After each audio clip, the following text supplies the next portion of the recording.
దేనికి కూడా మందు అనేది ఉంటుంది.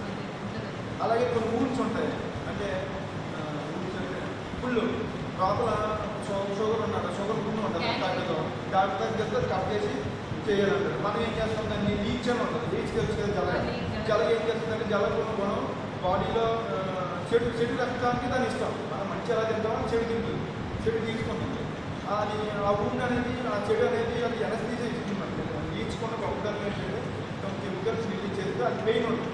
ఎనస్థీసియా కూడా లీచ్ నుంచే కనిపెట్టడం జరుగుతుంది.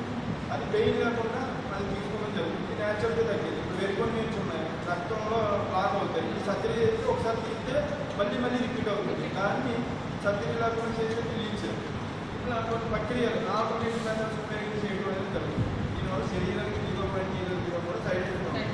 ఇందులో ఉన్నది ఏంటంటే ఫ్యూచర్లో వచ్చి కూడా మనం ఆపగలిగే ప్రయత్నం కూడా చేసుకోవచ్చు. ఎందుకంటే శరీరం బ్యాలెన్స్ అవుతుంది. ఇప్పుడు వయసు పెరిగే కొద్ది శరీరం వీక్ అవ్వడం అనేది సహజం, అంటే డ్యామేజెస్ అనేది జరుగుతూ ఉంటుంది. అదంతా కూడా రెక్టిఫై చేయడం అనేది జరుగుతుంది. మన వాహనాన్ని మనం రిపేర్ చేసుకుంటే అంత రీస్టెన్స్ అవ్వాలంటే అలాగే ఆటోమేటిక్గా మన శరీరం కూడా రీస్టెన్స్ అవ్వడం